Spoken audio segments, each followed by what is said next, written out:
Right. In the meantime, Governor Andrew Cuomo in New York, authorities there, prosecutors there are still pursuing their case against him on sexual harassment claims. He'll be facing questioning today in Albany. What's at stake here with Brian Claypool, the civil rights and criminal defense attorney.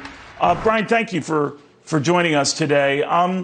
You know, I was thinking about the New York laws on this type of thing, that it's one thing making or saying stuff that is tawdry or just icky, for want of a better legal description, quite another to act on it. So the governor is saying he has said some bad stuff and regrets it, but he's never acted on it. That's essentially where he's coming from.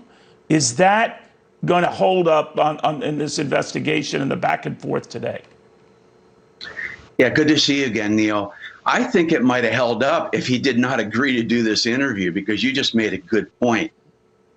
Harassment, sexual harassment, is not a crime in any state across the country unless it rises to the level of physical touching. For example, if Governor Cuomo actually fondled one of these women or actually kissed her. But absent that, if it's just Governor Cuomo making suggestive comments to some of these women that create a charged environment, a sexually charged environment, then he's got a problem. But I would not have done this interview, because I think at this point, the Attorney General doesn't have enough evidence to get this to a criminal indictment.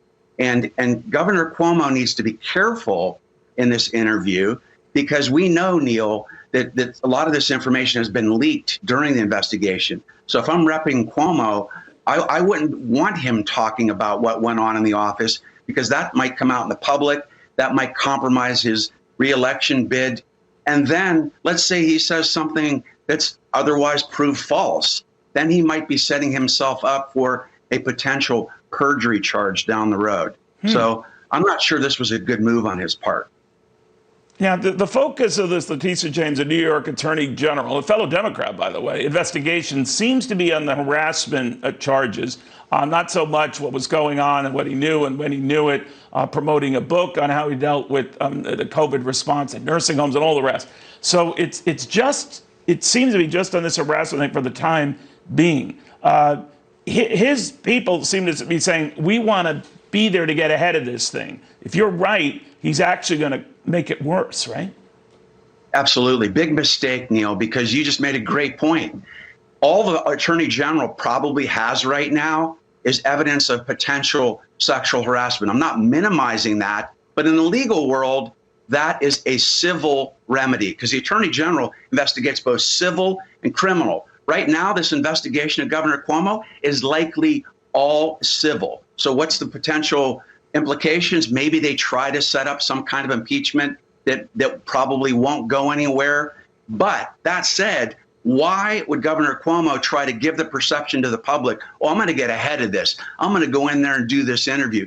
Then he says something. He's already made a comment, Neil. Oh, I did some things that made these women uncomfortable. Make no mistake about it, these two prosecutors are going to be jumping all over that, because their goal is to try to generate some admissions from Governor Cuomo that might potentially rise to the level of a sexual abuse or a sexual assault. And then you got a whole new ballgame with criminal implications. Wow. Amazing. Brian Claypool, thank you very much. Civil rights criminal defense attorney. Will be monitoring what happens in Albany and keeping a close eye on it. Also keeping a close